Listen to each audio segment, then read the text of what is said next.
ഐജിയുമായുള്ള കൂടിക്കാഴ്ച കഴിഞ്ഞു. അഗസ്ത്യ ദിശയുടെ വീട്ടിലേക്ക് തിരിച്ചു. ഇതേസമയം ദിശ ഗാഢമായ നിദ്രയിലായിരുന്നു. ഒപ്പം ഭയാനകമായ സ്വപ്നം അവളെ വന്ന് പൊതിഞ്ഞു. അവളുടെ കഴുത്തിൽ അർജുൻ്റെ പിടി മുറുകിക്കൊണ്ടിരുന്നു. വേണ്ട, വിടാൻ. അവൾ ഉറക്കത്തിൽ എന്തൊക്കെയോ പറയുന്നുണ്ട്. അഗസ്ത്യ മുറിയിലേക്ക് വരുമ്പോൾ ദിശ ഉറക്കത്തിൽ എന്തൊക്കെയോ കാട്ടിക്കൂട്ടുന്നുണ്ട്. അവൻ ദിശയെ ഒന്ന് തൊട്ടതും ഉറക്കത്തിൽ നിന്ന് ഞെട്ടിയുണർന്ന ദിശ അവൻ്റെ കരണം പുകച്ചതും ഒരുമിച്ചായിരുന്നു. ഉറക്കം വിട്ടുമാറി ദിശ ശരിക്കും കണ്ണു തുറന്നു നോക്കുമ്പോൾ കവൾ പിടിച്ചുകൊണ്ട് തന്നെ ദഹിപ്പിച്ചു നോക്കുന്ന അഗസ്ത്യയാണ് കാണുന്നത്. സോറി, ഞാൻ സ്വപ്നത്തിൽ നമ്മൾ രണ്ടുപേരും കാശ്മീരിൽ മഞ്ഞുമൂടിയ താഴ്വരയിൽ ഡാൻസ് ചെയ്യുമ്പോൾ ടെററിസ്റ്റ് അറ്റാക്ക് വന്നപ്പോൾ ഞാൻ പ്രതികരിച്ചതാ. ദിശ പേടിച്ച് വിറച്ചുകൊണ്ട് വായിൽ തോന്നിയ കള്ളമങ്ങ് തട്ടിവിട്ടു. അഗസ്ത്യയുടെ മുഖം അപ്പോഴും കോപത്താൽ ജ്വലിക്കുന്നുണ്ടായിരുന്നു. ചെറിയ കാര്യമാണോ നടന്നത്? ഒരു പെണ്ണ് തൻ്റെ മുഖത്തടിച്ചിരിക്കുന്നു.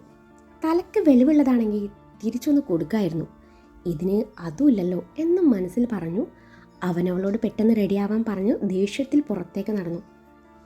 ദൈവമേ, ആ കുരിപ്പ് എന്തിടി അടിച്ചേ, എൻ്റെ പല്ലിളകിയെന്നാണ് തോന്നുന്നത് എന്നും പറഞ്ഞ് കവള് ഒന്നുകൂടെ തൊട്ടുകൊണ്ട് അഗസ്ത്യ മുറ്റത്തേക്ക് നടന്നു. ഇതേ സമയം ദിശ അപ്പോഴും ആ സ്വപ്നത്തിൽ നിന്ന് മുക്തയായിട്ടില്ല. അവൾ സ്വപ്നം ഓർത്തെടുക്കാൻ ശ്രമിച്ചു. ഒന്നും വ്യക്തമല്ല, പക്ഷെ അർജുൻ്റെ മുഖം വ്യക്തമാണ്. എന്നാലും കാശ്മീരിൽ താഴ്വരയിൽ ഡാൻസ് ചെയ്തുകൊണ്ടിരുന്ന ഞാൻ എങ്ങനെ അർജുൻ്റെ പിടിയിലായി? ഇനിയിപ്പോൾ ഞങ്ങൾ കാശ്മീരിൽ ഹണിമൂണിന് പോയപ്പോൾ ആ തെണ്ടി ജയിൽ ചാടി എന്നെ അന്വേഷിച്ചു അവിടേക്കും വന്നതാ. മനുഷ്യൻ്റെ സമാധാനം പോയി. ഒരു ഫ്ലോയിൽ അങ്ങ് കണ്ടു വരുമായിരുന്നു. അതിനിടയിൽ ആ അർജുൻ തെണ്ടി. സച്ചുവേട്ടനോട് പറയണം ഹണിമൂൺ സ്വിറ്റ്സർലാൻഡിൽ മതിയെന്ന് എന്നും മനസ്സിൽ പറഞ്ഞു ദിശ ഡ്രസ്സ് മാറാൻ ചെന്നു. ദിശ റെഡിയായി കഴിഞ്ഞു എല്ലാവരോടും യാത്ര പറഞ്ഞിറങ്ങി. ദിശയുടെ കൂടെ വണ്ടിയിൽ കയറുന്ന ആളെ കണ്ടതും അഗസ്ത്യയുടെ കിളി പോയി. ഇതെങ്ങോട്ടാ ഈ പട്ടിയും കൊണ്ട്? ഇതിനെയൊന്നും ഈ വണ്ടിയിൽ കയറ്റാൻ പറ്റില്ല, അഗസ്ത്യ പറഞ്ഞു. വേണ്ട, എങ്കിലും ഞങ്ങൾ ഓട്ടോയിൽ വന്നോളാം. അന്നേരം അഗസ്ത്യ ഒന്നും മിണ്ടിയില്ല.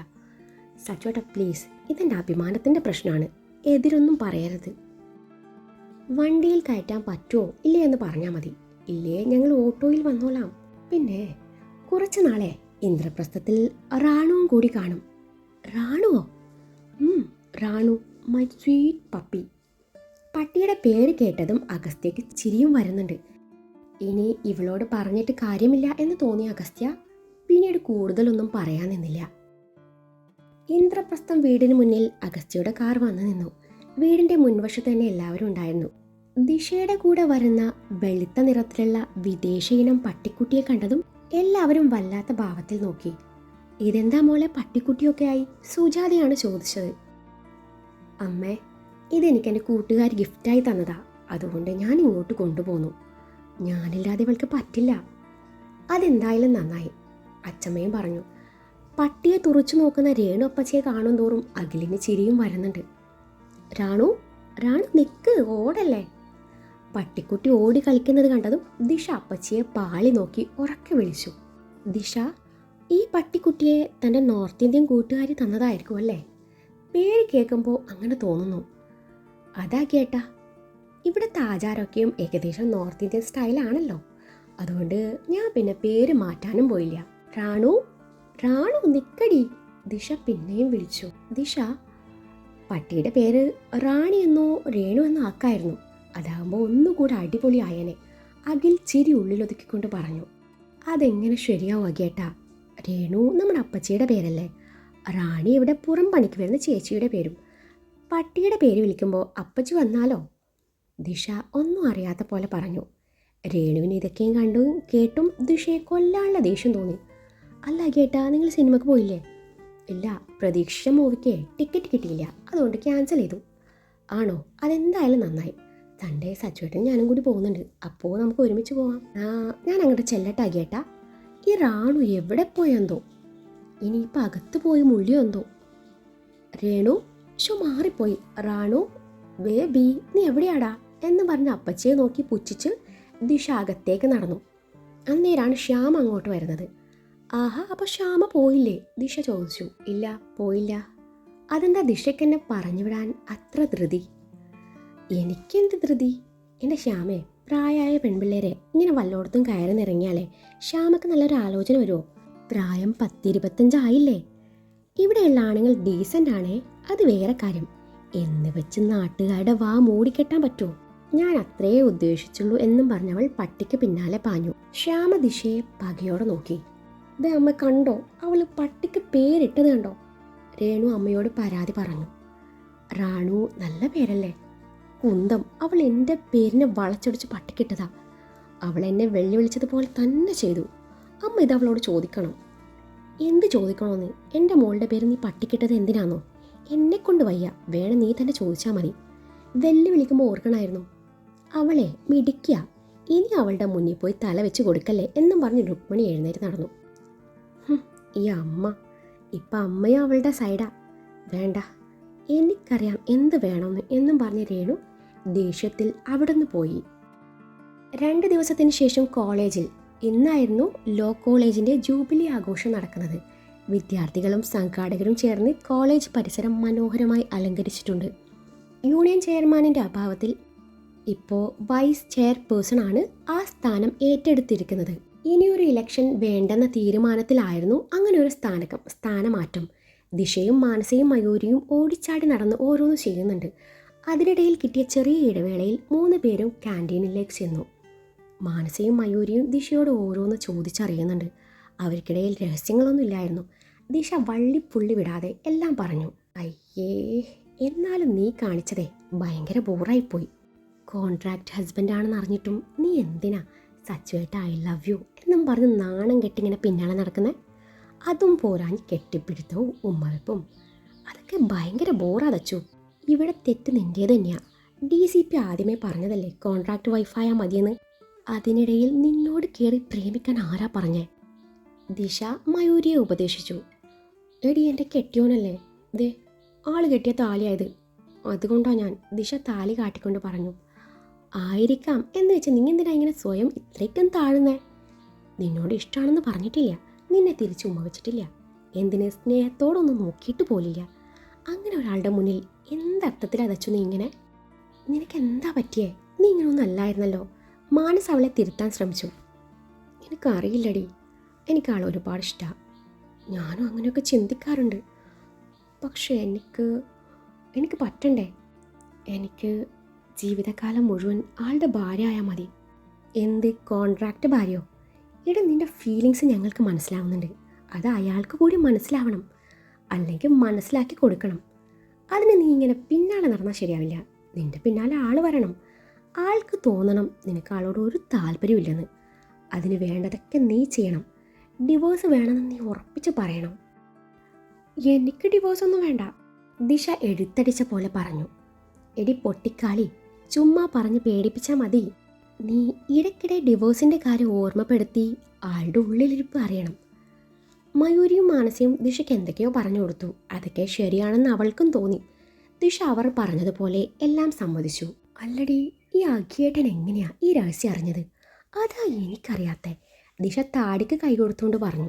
ദച്ചു, നീ ഞങ്ങളെ വഴക്ക് പറയില്ലെങ്കിലേ ഞങ്ങളൊരു കാര്യം പറയാം.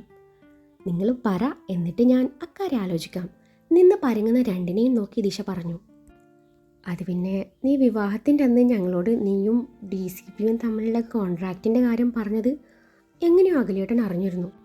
പിന്നീട് പുള്ളി ഞങ്ങളോട് കാര്യം തിരക്കിയപ്പോൾ ഞങ്ങൾക്കെല്ലാം പറയേണ്ടി വന്നു. മാനസ പറയുന്നത് കേട്ട് ദിശ ഇരുവരെയും നോക്കി പല്ലിരുമ്മി. ദിശ രണ്ടിനെയും അവിടെ നിന്ന് ഓടിച്ചു. പിന്നീട് ഓരോന്ന് സംസാരിച്ചുകൊണ്ട് മൂവരും മുന്നോട്ട് നടന്നു.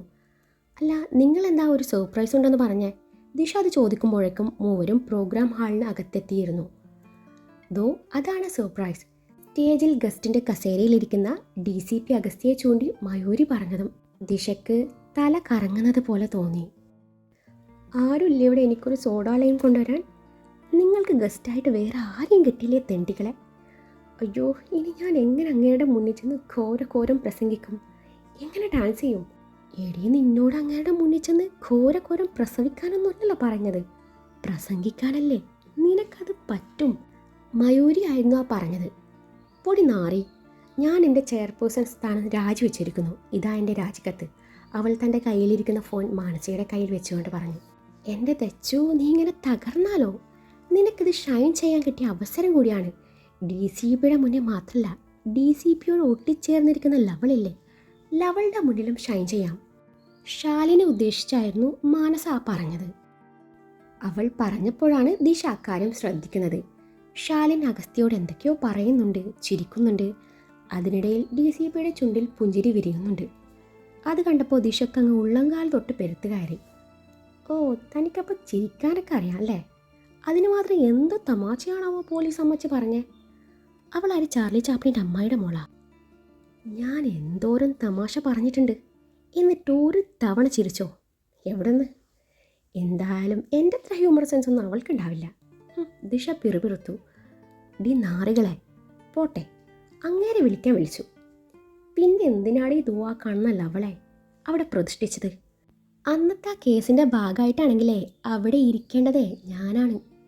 എൻ്റെ അറിവിൽ അവരൊരു മാങ്ങയും ചെയ്തിട്ടില്ല. എന്നെ കൊല്ലാൻ വിട്ടുകൊടുത്തിട്ട് ക്ലൈമാക്സിൽ വന്ന് DCPയും ടീമും ഷൈൻ ചെയ്തു. എന്നിട്ടോ സൈഡ് റോൾ തന്ന് എന്നെ അങ്ങ് ഒതുക്കി കളഞ്ഞല്ലേ.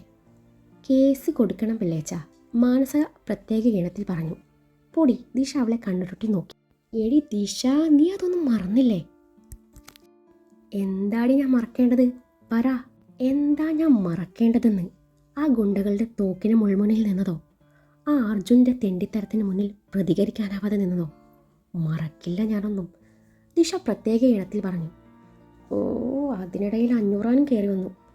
നീ അതൊക്കെ വിടുതച്ചു. എന്നിട്ടേ സ്ലോ മോഷനിൽ അങ്ങോട്ട് ചെല്ല്. മയൂരി അവളെ സ്റ്റേജിലേക്ക് കുന്തി തള്ളി വിട്ടു. ആൾക്കൂട്ടത്തിൻ്റെ ഇടയിലൂടെ സ്റ്റേജിലേക്ക് കയറി വരുന്ന ദിശയെ എല്ലാവരും നോക്കി നിന്നു. കൂട്ടത്തിൽ അഗസ്ത്യയും. മസ്റ്റാർഡ് യെല്ലോ കളറിൽ പേൾ ആൻഡ് മിറർ വർക്ക് വരുന്ന ചുരിദാറായിരുന്നു അവളുടെ വേഷം. സ്ട്രൈറ്റൻ ചെയ്ത മുടി ഫ്രീ ആയി വിട്ടിട്ടുണ്ട്. Simple ornaments without makeup. കാണാനൊരു മെനയൊക്കെ ഉണ്ട്, അഗസ്ത്യ മനസ്സിൽ പറഞ്ഞു. കഴുത്തിലെ താലി കാണുന്നില്ലല്ലോ. ഇനി അവൾ അതങ്ങ് ഊരിക്കളഞ്ഞോ? നെറ്റിയിൽ സിന്ദൂരവും ഇല്ല. അവൻ അവളിൽ നിന്ന് നോട്ടം മാറ്റി ചിന്തിച്ചു. അതിന് ഞാനെന്തിനാ ഇങ്ങനെ ടെൻഷനാവുന്നത്? അവൻ സ്വയം ആശ്വസിച്ചു. പരിപാടി ആരംഭിച്ചതും ചെയർപേഴ്സൺ വേദിയിലെ വിശിഷ്ട വ്യക്തികളെ അഭിസംബോധന ചെയ്ത് ഒരു കിടിലൻ സ്വാഗത പ്രസംഗങ്ങൾ നടത്തി. ആരായാലും സ്പീച്ചിലങ്ങ് ലയിച്ചു പോവും. അത് കഴിഞ്ഞ് ചീഫ് ഗസ്റ്റിൻ്റെ വകയുണ്ടായിരുന്നു നല്ലൊരു പ്രസംഗം. ഉദ്ഘാടന ചടങ്ങിന് ശേഷം നിയമ വിദ്യാർത്ഥികളും നിയമപാലകരും തമ്മിൽ ഒരു സംവാദം നടന്നു. അതിനിടയിൽ മയൂരി എഴുന്നേറ്റ് നിന്നു. ഇവളിതെന്ത് തേങ്ങയാ ചോദിക്കാൻ പോണത്? ദിശ മാനസയെ നോക്കി പറഞ്ഞു. അമ്മോ, മാനസ കൈ മലർത്തി. എൻ്റെ ചോദ്യം ബഹുമാനപ്പെട്ട DCP സാറിനോടാണ്. പാലം കടക്കുവോളം നാരായണ, പാലം കടന്ന കൂരായണ എന്നൊരു ചൊല്ലില്ലേ? നിങ്ങൾ കേരള പോലീസ് ടീം അങ്ങനെയാണെന്ന് ഞാൻ പറയും. കാരണം ലോ കോളേജ് മിസ്സിംഗ് കേസിലെ ജീവൻ പണയം വെച്ച് നിങ്ങളെ സഹായിച്ച ഒരു ഔട്ട്സൈഡ് പേഴ്സൺ ഉണ്ടായിരുന്നു. ശരിക്കും പറഞ്ഞാൽ ആ ആളാണ് ഈ ഓപ്പറേഷൻ്റെ വിജയത്തിന് പിന്നിൽ ചുക്കാൻ പിടിച്ചത് എന്ന് വേണം പറയാൻ. എന്നിട്ട് എന്തുകൊണ്ട് കേസ് തെളിഞ്ഞപ്പോൾ നിങ്ങൾ ആ വ്യക്തിയുടെ പേര് പുറത്തുവിട്ടില്ല? ഒരിടത്ത് പോലും ആ വ്യക്തിയുടെ ഡെഡിക്കേഷനെ കുറിച്ച് പറഞ്ഞില്ല. അതെന്താ, കേസിൽ നിങ്ങളെ മറ്റൊരാൾ സഹായിച്ചു എന്ന് വന്നാൽ ക്രെഡിറ്റ് അങ്ങോട്ട് പോവും എന്ന് പേടിച്ചാണോ? അതോ പബ്ലിക്കിനിടയിൽ വില പോവും എന്ന് തോന്നിയോ? മയൂരിയുടെ ചോദ്യം കേട്ടതും ദിശ ഞെട്ടി പണ്ടാറടങ്ങി. ഈ ചോദ്യം കേട്ടതും അഗസ്ത്യയുടെ നോട്ടം ദിശയിലേക്ക് നീണ്ടു. എൻ്റെ ദൈവമേ, ഇവളെൻ്റെ പുക കണ്ടേ അടങ്ങൂ.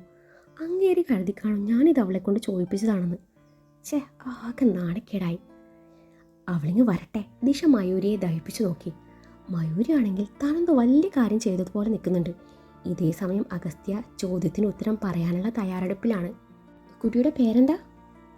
മയൂരി. മയൂരി മയൂരി ഈ പറഞ്ഞ ഔട്ട്സൈഡ് പേഴ്സണെ ക്രെഡിറ്റ് കൊടുക്കുന്നതിൽ എനിക്കോ കേരള പോലീസിനോ ഒരു ബുദ്ധിമുട്ടില്ല.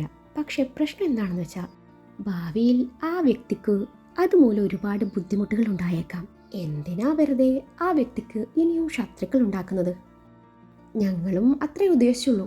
വേണമെങ്കിൽ ഇതിൻ്റെ ഫുൾ ക്രെഡിറ്റും ഞാൻ ഈ അവസരത്തിൽ ആ വ്യക്തിക്ക് കൊടുത്തേക്കാം, പോരെ? അഗസ്ത്യയുടെ മറുപടിയിൽ മയൂരി കൂടുതലൊന്നും പറയാനാവാതെ തൻ്റെ സ്ഥാനത്തിരുന്നു. കിട്ടിയോ? മാനസ മയൂരിയെ നോക്കിക്കൊണ്ട് ചോദിച്ചു. ഇല്ല, ചോദിച്ചു വാങ്ങി. ദിശയാണ് മറുപടി പറഞ്ഞത്. മയൂരി ഒന്ന് വിളിച്ചുകൊണ്ട് വായും പൊട്ടി മിണ്ടാതിരുന്നു. Any question? അഗസ്ത്യ ചോദിച്ചു. അന്നേരം ദിശയാണ് എഴുന്നേറ്റത്. നമ്മുടെ ഇന്ത്യൻ ഭരണഘടനയുടെ നിയമവ്യവസ്ഥയിൽ ഏതെങ്കിലും ഒരു നിയമം ഒരാൾ ലംഘിച്ചാൽ നിയമം അനുശാസിക്കുന്ന അതാത് ശിക്ഷ ആ വ്യക്തിയുടെ മേൽ നടപ്പിലാക്കണം എന്നാണല്ലോ അതേ നിയമത്തിൽ പറഞ്ഞിരിക്കുന്നത്. അതോ പോലീസുകാർക്ക് വേറെ നിയമം സാധാരണക്കാരന് വേറെ നിയമം എന്നാണോ? ഇനിയിപ്പോൾ ഈ പറയുന്ന നിയമങ്ങളൊന്നും പോലീസുകാർക്ക് ബാധകമല്ല എന്നുണ്ടോ? ഇന്നലെ വരെ അങ്ങനെ അല്ലായിരുന്നു, ഇന്നത്തെ കാര്യം എനിക്കറിയില്ല. ദിശയുടെ പുച്ഛത്തോടെയുള്ള ചോദ്യം കേട്ട് അഗസ്ത്യയുടെ മുഖം ചുളുങ്ങി. ഇവൾക്കെന്താ പോലീസിനോട് ഇത്ര കണ്ണുകടി? അഗസ്ത്യ മനസ്സിൽ പറഞ്ഞു. മനസ്സിലായില്ല അല്ലേ? മനസ്സിലാക്കി തരാം.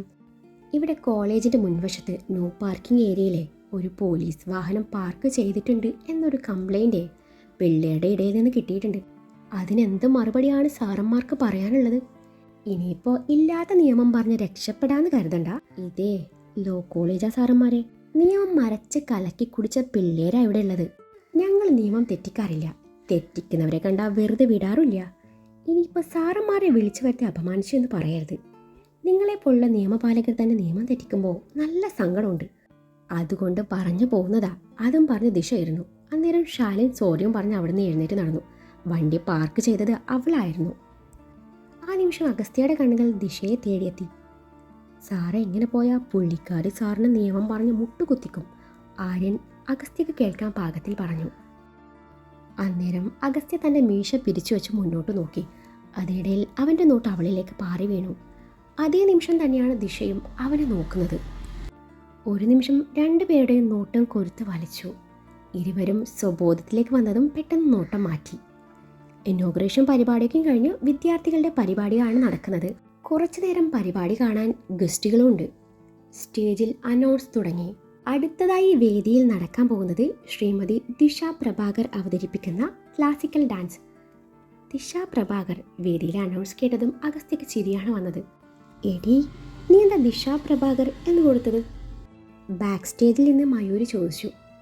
ആൾക്കിത്തിരി ഈഗോ അടിക്കട്ടെ. അല്ല പിന്നെ. എടി, പകുതിക്ക് വെച്ച് പാട്ടൊന്നും മാറിയേക്കരുത് കേട്ടാ.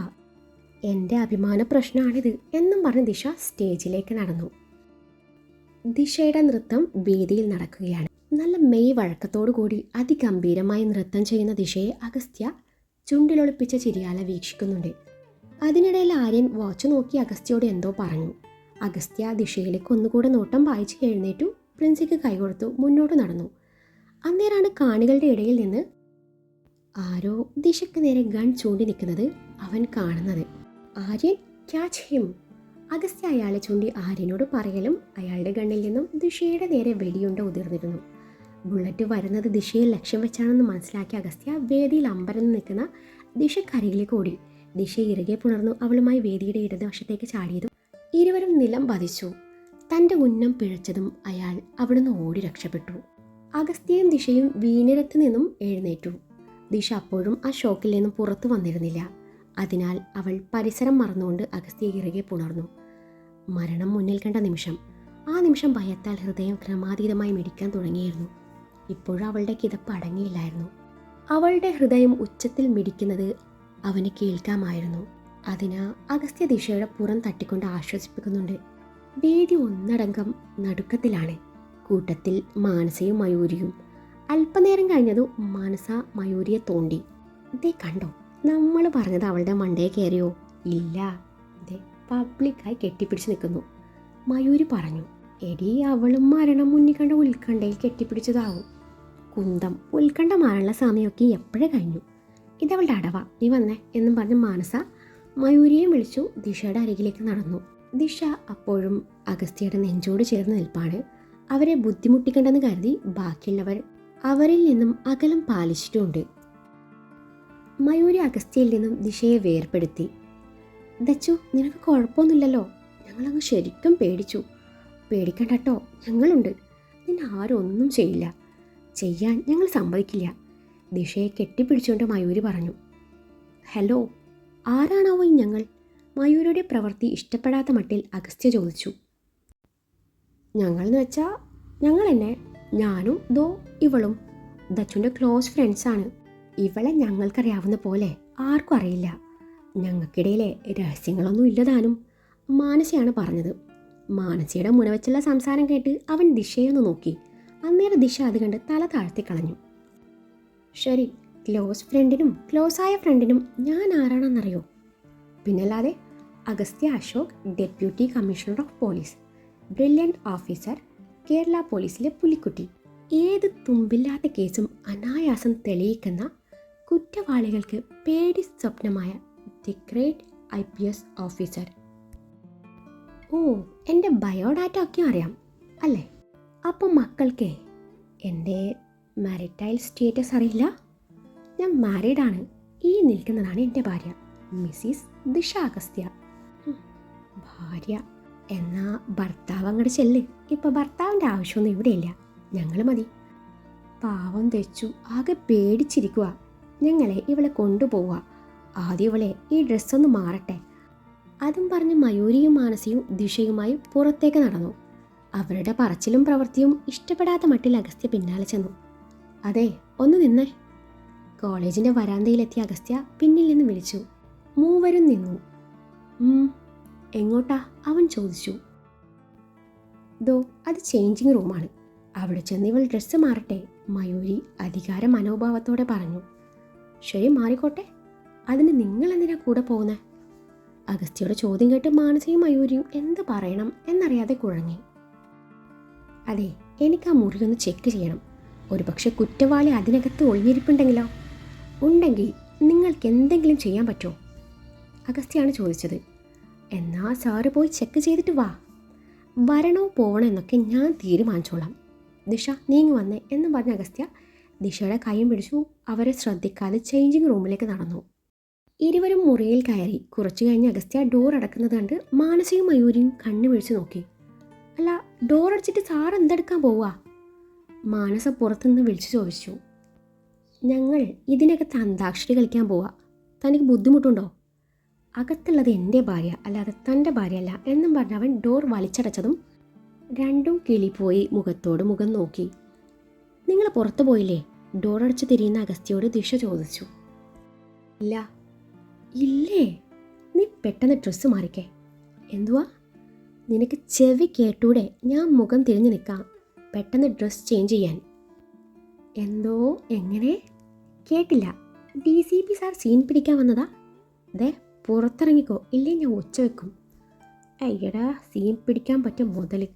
നീ ഫ്രീ ആയി കാണിച്ചു തന്നാലും ഞാൻ നോക്കില്ലടി. ഡി കുരുപ്പേ, ഇന്ന് രാവിലെ വരെ എൻ്റെ മുന്നിൽ ശരീര പ്രദർശനം നടത്തി വെറുപ്പിച്ച നീ തന്നെയാണോ ഈ പറയുന്നത്? അത് പിന്നെ എൻ്റെ ഒരു അറിവില്ലായ്മ. ഇപ്പോൾ എനിക്ക് തിരിച്ചറിവ് കിട്ടി. ഈ നിമിഷം മുതൽ ഞാൻ നന്നായി. നല്ല കാര്യം. എനിക്ക് ഡിവോഴ്സ് വേണം. എന്തോന്ന്? എനിക്ക് ഡിവോഴ്സ് വേണോന്ന്. ഇപ്പോൾ വേണോ അതോ വീട്ടിൽ പോയിട്ട് മതിയോ? നീ കളിക്കല്ലേ, ഞാൻ കാര്യമായിട്ട് പറഞ്ഞതാ. എനിക്ക് പെട്ടെന്ന് ഡിവോഴ്സ് വേണം. ശരിക്കും ആ ബുള്ളറ്റ് നിന്റെ മണ്ടയിൽ കൊണ്ടോ? അഗസ്ത്യ ചോദിച്ചു. എനിക്ക് ഡിവോഴ്സ് വേണം, ദിശ കടുപ്പിച്ച് പറഞ്ഞു. ചോദിക്കുമ്പോൾ എടുത്തു തരാൻ ഞാനെന്താ ഡിവോഴ്സ് ഉപ്പിലിട്ട് വെച്ചിരിക്കുകയാണോ? അതിന് അതിൻ്റേതായ ഫോർമാലിറ്റീസ് ഇല്ലേ? സമയമാവട്ടെ, അപ്പോഴേക്കും ശരിയാക്കാം. അതൊന്നും എനിക്കറിയില്ല. 6 മാസം കഴിഞ്ഞ് ഒരു മ്യൂച്വൽ ഡിവോഴ്സ്, അതാണ് എൻ്റെ മനസ്സിൽ. ശരിയാക്കാം. അല്ല, എന്നിട്ട് എന്ത് ചെയ്യാനാ നീ പോണേ? ഞാൻ എനിക്ക് തോന്നിയതുപോലെ ചെയ്യും. ചിലപ്പോൾ അന്ന് തന്നെ വേറെ കല്യാണം കഴിച്ചെന്ന് വരാം. എന്നെ സ്നേഹിച്ചതിൻ്റെ പേരിൽ അർജുൻ്റെ ക്രൂരതക്കിരയായ ഒരു പാവം മനുഷ്യനുണ്ട്. കിടന്നിടത്തു നിന്നും ഒന്ന് അനങ്ങാൻ പോലാവാതെ ജീവിതം തള്ളി നീക്കുന്ന ഞങ്ങളുടെ സാർ. അദ്ദേഹത്തെ കെട്ടി ശിഷ്ടകാലം കഴിയണം, അതാണ് എൻ്റെ ആഗ്രഹം. ഒരു 2ാം കെട്ടുകാരിക്ക് അത് തന്നെ പുണ്യം. ആ സാറിനും ഇപ്പോഴെന്നെ ഇഷ്ടമാണത്രേ. മയൂരിയുടെ വീടിൻ്റെ തൊട്ടപ്പുറത്തെ വീട്. ഞാൻ അറിഞ്ഞില്ല, അവൾ പറഞ്ഞതുമില്ല. പാവം സാർ. എൻ്റെ ചാരിത്രത്തിൽ സംശയിക്കാതിരുന്നാൽ മതിയായിരുന്നു. ദിശ അഗസ്ത്യയെ പാളി നോക്കിക്കൊണ്ട് പറഞ്ഞു. ഷടാ, മതി നിൻ്റെ കല്യാണ കച്ചേരി. ഞാൻ 25 വരെ എണ്ണും. അതിനുള്ളിൽ നീ ഡ്രസ്സ് മാറിയിരിക്കണം.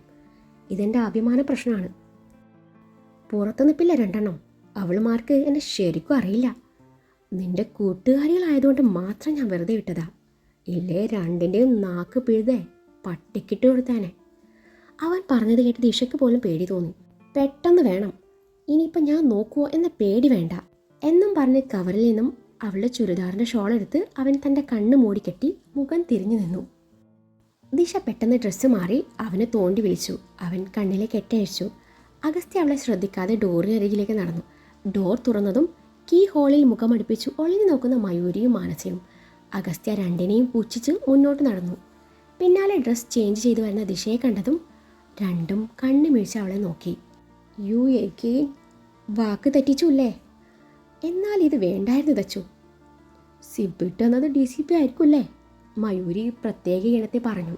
സിബ് മാത്രമല്ല, എല്ലാം ഇട്ടെന്നത് DCP എന്നും പറഞ്ഞ് ദിശ നാണത്തോടെ കാൽവിരൽ കൊണ്ട് കളം വരച്ചതും രണ്ടും കണ്ണും തള്ളി അവളെ നോക്കുന്നുണ്ട്. അഗസ്ത്യയും ആര്യനും കോളേജിലെ CCTV ചെക്ക് ചെയ്യുകയാണ്.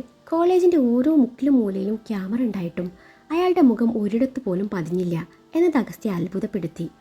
അയാൾ ഓടി രക്ഷപ്പെട്ടത് ക്യാൻറ്റീൻ വഴിയാണ്. ഒരുപക്ഷെ വന്നതും അതുവഴിയാവാം എന്ന തോന്നലിൽ അഗസ്ത്യ ധൃതിയിൽ ക്യാൻറ്റീനിലെത്തി. അവിടുത്തെ CCTV ദൃശ്യം പരിശോധിച്ചതും പ്രതീക്ഷ തെറ്റിയില്ല. മാസ്ക് ധരിച്ച ഒരാൾ ക്യാമറയിൽ പതിഞ്ഞിട്ടുണ്ട്. അഗസ്ത്യ സൂം ചെയ്തും പോസ്റ്റ് ചെയ്തും ദൃശ്യം വീക്ഷിച്ചുകൊണ്ടിരുന്നു. ഒടുവിൽ അഗസ്ത്യ ആളുടെ പുരികവും കണ്ണും വ്യക്തമായി പരിശോധിച്ചു. വന്നവൻ അർജുനല്ലെന്ന് ഉറപ്പിച്ചു. വീഡിയോയിലെ വ്യക്തിയുടെ പുരികത്തിൻ്റെ ഷേപ്പും പുരികത്തിൻ്റെ മേലെയായുള്ള വെട്ടേറ്റ പാടും പിന്നെ പൂച്ചക്കണ്ണും ആളൊരു ഗുണ്ടയാണെന്ന് അവൻ ഉറപ്പിച്ചു. വെറും ഗുണ്ടയല്ല, പണി അറിയാവുന്ന ഗുണ്ട. ആ കണ്ണും പുരികത്തിന് മേലെയുള്ള പാടും കണ്ടതും അഗസ്ത്യയ്ക്ക് എവിടെയോ കണ്ടു മറന്ന മുഖം പോലെ തോന്നി. അവൻ ഓർത്തെടുക്കാൻ ശ്രമിച്ചു, പക്ഷെ പറ്റിയില്ല. അഗസ്ത്യ ദിശയുടെ അരികിലേക്ക് നടന്നു. അവളെ വീട്ടിൽ കൊണ്ടുവിടാം എന്നവൻ പറഞ്ഞപ്പോൾ അവൾ പുച്ഛിച്ച് തള്ളി വേണ്ടെന്ന് പറഞ്ഞു. അവളെ ഒറ്റയ്ക്ക് വിടാൻ അവൻ ഒരുക്കമല്ലായിരുന്നു. പക്ഷെ എന്തു പറഞ്ഞിട്ട് അവൾ കേൾക്കുന്നില്ല എന്ന് കണ്ടതും അവളുടെ മേലെ ഒരു കണ്ണ് വേണം എന്നും ആര്യനോടും പറഞ്ഞ അഗസ്ത്യ അവിടെ നിന്ന് പോയി. ദിശയും മാനസയും ക്യാൻറ്റീനിലേക്ക് ചെന്നതായിരുന്നു. ഡിഡിഡി തെച്ചു പോയി, കൈവിട്ടു പോയി കൂക്കി വിളിച്ചോണ്ട് പിന്നാലെ വരുന്ന മയൂരിയെ കണ്ട് ദിശ കാര്യം തിരക്കി. എടി DCPയും ആ SI പെണ്ണും ഒരുമിച്ച് കാറിൽ കയറുന്നുണ്ട്. അതിനെന്താ, ആ ഒരു സഹപ്രവർത്തകരല്ലേ, കേസിൻ്റെ ആവശ്യത്തിന് വേണ്ടി ഒരുമിച്ച് പോവേണ്ടി വരാം, ദിശ പറഞ്ഞു. ഉണ്ടയാണ് ഉണ്ട. എടി നിന്റെ സച്ചുവേട്ടൻ്റെ കൂടെ കാറിൻ്റെ ഫ്രണ്ടിലെ ചിരിച്ച് കൊഞ്ചി കുഴഞ്ഞ് കയറുന്ന അവളെ കണ്ടപ്പോൾ കേസ് അന്വേഷിക്കാനുള്ള പോക്കായിട്ടേ എനിക്ക് തോന്നണില്ല, മയൂരി അർത്ഥം വെച്ച് പറഞ്ഞു. നീ ഒന്ന് തെളിച്ച് പറ മയൂരി, ദിശയ്ക്ക് ഇരുത്തവും കൊള്ളുന്നില്ല. അതായത് ഉത്തമ, ഈ DCPയും ആ അച്ചായത്തി പെണ്ണും ലബിലാണെന്നാണ് എൻ്റെ മനസ്സ് പറയുന്നത്. അന്യമതക്കാരിയെ കെട്ടാനുള്ള സാവകാശം വീട്ടുകാർ കൊടുത്തില്ല. അങ്ങനെ നിന്നെ ഡമ്മിയാക്കി ഒരു ഡെമോ മാരേജ് നടത്തി. അതിനൊരു പേരിട്ടു, കോൺട്രാക്ട് മാരേജ്. ഇനിയിപ്പോൾ നിന്നെ ഒഴിവാക്കിയ അവസരം പോലെ അവളെ കെട്ടുമായിരിക്കും അല്ലേ? കൊല്ലു ഞാൻ, മയൂരി പറഞ്ഞു തീരും മുൻപേ ദിശ എഴുന്നേറ്റ് നിന്ന് വല്ലാത്ത ഭാവത്തിൽ പറഞ്ഞു. ആരെ, എന്നെയോ? അല്ല, അവളെ. കൂട്ടത്തിൽ DCPയും എന്നും പറഞ്ഞ് നാഗവല്ലിയായി പാർക്കിംഗ് ഏരിയയിലേക്ക് ഓടി. അപ്പോഴേക്കും അഗസ്ത്യയുടെ കാർ പാർക്കിംഗ് ഏരിയയിൽ നിന്നും കോളേജ് ഗേറ്റ് ലക്ഷ്യം വെച്ച് വരുന്നുണ്ടായിരുന്നു. ദിശ ഗേറ്റിന് നടുവിലായി വണ്ടിക്ക് മുന്നിൽ നിന്നതും അഗസ്ത്യ ബ്രേക്കിൽ കാലമർത്തി. ഡ്രൈവിംഗ് സീറ്റിൻ്റെ ഭാഗത്ത് അവൻ്റെ അരികിൽ വന്നു നിന്നു. അഗസ്ത്യ ഗ്ലാസ് താഴ്ത്തി ചോദ്യഭാവത്തിൽ അവളെ നോക്കി. അതിനിടയിൽ ദിശ ഡ്രൈവിംഗ് സീറ്റിലിരിക്കുന്ന ഷാലിനെ ഇടം കണ്ണിട്ട് നോക്കി മനസ്സിൽ പ്രാഗിക്കൊന്നു. അത് പിന്നെ എനിക്ക് എന്തോ പെട്ടെന്നൊരു നെഞ്ച് വേദന പോലെ. ഞാനുണ്ട്, എന്നെ വീട്ടിലിറക്കിയേക്ക്. കയറ്, അവൻ ഗൗരവത്തിൽ പറഞ്ഞു. ഞാൻ എവിടെയാ കയറണ്ടേ?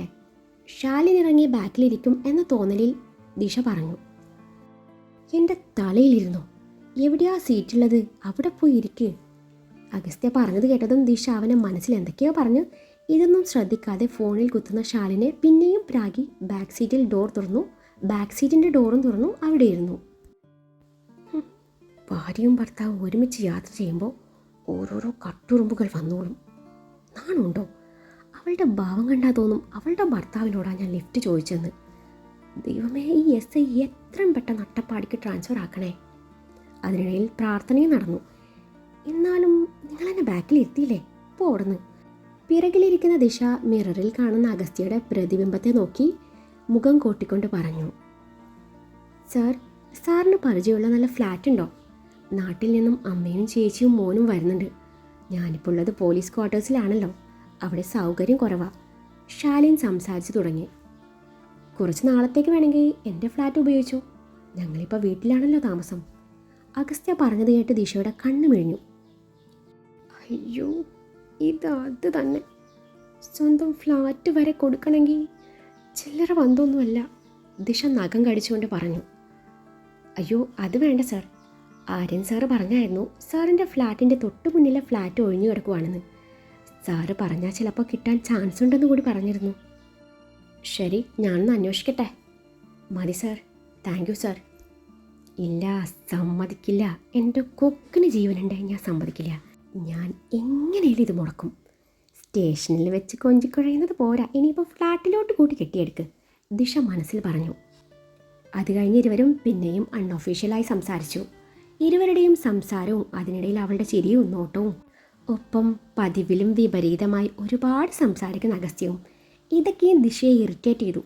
ദിശയുടെ മട്ടും ഭാവവും കണ്ണാടിയിൽ നോക്കിയുള്ള ആ പിറുവിറുപ്പും കണ്ടുകൊണ്ട് തന്നെയാണ് അഗസ്ത്യ ശാലിനുമായി കൂടുതൽ സംസാരിച്ചതും. അതെ, ഒന്ന് നിർത്തുന്നുണ്ടോ?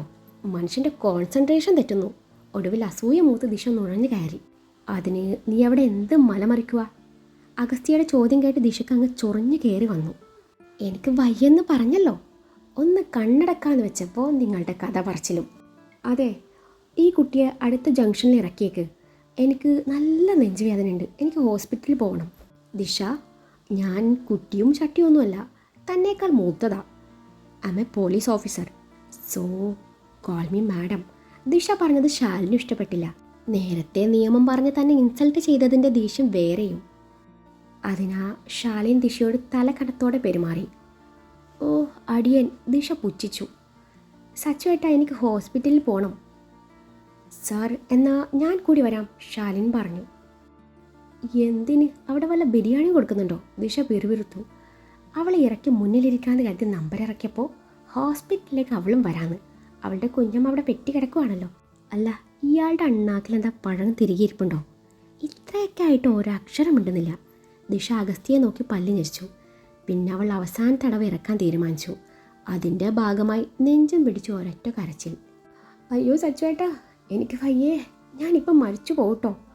അയ്യോ അമ്മേ, എനിക്കെൻ്റെ അമ്മയെ കാണണം. അയ്യോ അച്ഛാ, അച്ഛൻ്റെ മോളിപ്പം മരിച്ചു പോവേ. അയ്യോ അച്ഛാ, അമ്മേ, മുത്തശ്ശി, ചേച്ചി, നിങ്ങൾ വല്ലതും അറിയുന്നുണ്ടോ?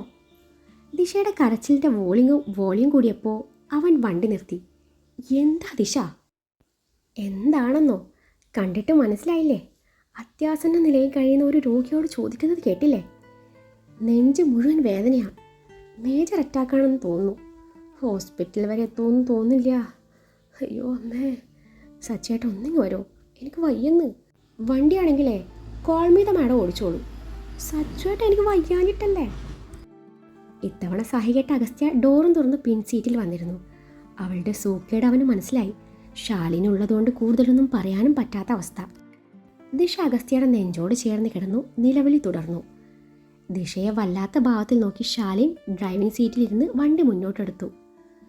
അയ്യോ സച്ചുവേട്ടാ, ആ നിലവിളി ശബ്ദം ഇടൂ. ദിശ, അതിനിത് ആംബുലൻസ് അല്ല, പോലീസ് വെഹിക്കിളാണ്. എന്ത് കുന്തായാലും സംഭവം തന്നെയല്ലേ. പിന്നെ സച്ചുവേട്ടാ, ഞാൻ മരിച്ച എന്നെ നമ്മുടെ വീട്ടുമുറ്റത്ത് തന്നെ അടക്കം ചെയ്യണേ. അടക്കിയ സ്ഥലത്ത് ഏതേലും നല്ല പൂമരം വെക്കണം കേട്ടോ. എന്നിട്ട് സനം തേരി കസൻ സിനിമയിലെ ഹീറോ ചെയ്യും പോലെ എന്നും എന്നെ കാണാൻ വരണേ. പിന്നെ എൻ്റെ പപ്പി ഒരിക്കലും ഞാൻ മരിച്ചെന്ന സത്യം അറിയരുത്. ഇനി മുതൽ സച്ചുവേട്ടനായിരിക്കണം അവളുടെ അച്ഛനും അമ്മയും. സച്ചുവേട്ടാ, ഐ ലവ് യു. പിന്നീട് അവൾ ഉമ്മ വെക്കാൻ പോകുന്നതായിരുന്നു. അവളുമാർക്ക് വാക്ക് കൊടുത്തു പോയില്ലേ, അതുകൊണ്ട് വേണ്ടെന്ന് വെച്ചു. ശാലിൻ കേൾക്കാൻ വേണ്ടിയാണ് ദിശയുടെ പ്രകടനമൊക്കെയും. ഇതിപ്പോൾ താൻ നല്ല ഓവറാണെന്ന് അവൾക്ക് അറിയാനിട്ടല്ല. ഈ കോൾമീത മാഡത്തിന് അറിയിച്ചു കൊടുക്കണ്ടേ ഞാൻ ആരാണെന്ന്. ദിശ സ്വയമേ അതും പറഞ്ഞു അവൻ ഒന്നുകൂടി ഇറുകെ പുണർന്നു.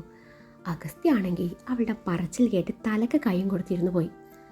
ഇതിപ്പോൾ വണ്ടി ഊളംപാറയ്ക്ക് വിടുന്നതാവും ഒന്നുകൂടെ നല്ലത്. ഈ പെണ്ണ് എന്തൊരു ഓവർ ആക്ടിങ്. ശാലിൻ ദിശയുടെ പ്രവൃത്തി ഇഷ്ടപ്പെടാത്ത മട്ടിൽ ആത്മകഥം പറഞ്ഞ് വണ്ടി മുന്നോട്ടെടുത്തു.